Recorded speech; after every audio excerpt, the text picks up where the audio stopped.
تواضع کے کچھ فائدے بھی ہیں، یعنی جو دنیا میں نظر آتے ہیں آخرت میں تو ہے ہی ہے، کیونکہ اللہ تعالیٰ کو بندے کا عبد ہونا سب سے زیادہ پسند ہے.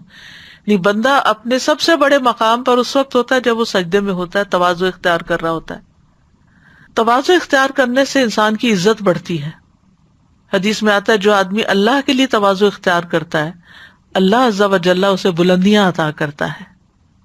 نبی صلی اللہ علیہ وسلم نے فرمایا اللہ تبارک و تعالیٰ فرماتے ہیں جو شخص میرے لیے اتنا سا جھکتا ہے، راوی نے زمین کے قریب اپنے ہاتھ کو لے جا کر کہا یعنی اتنا سا، تو میں اسے بلند کر دیتا ہوں.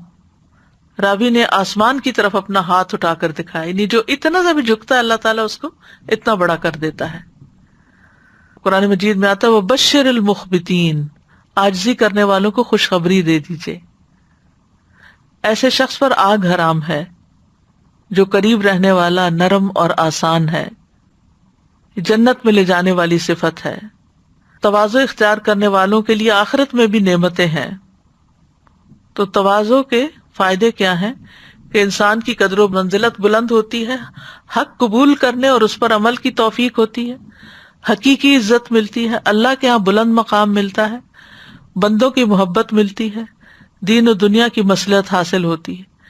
اس سے عداوتیں ختم ہو جاتی ہیں، دشمنیاں ختم ہو جاتی ہیں، محبتیں پیدا ہو جاتی ہیں.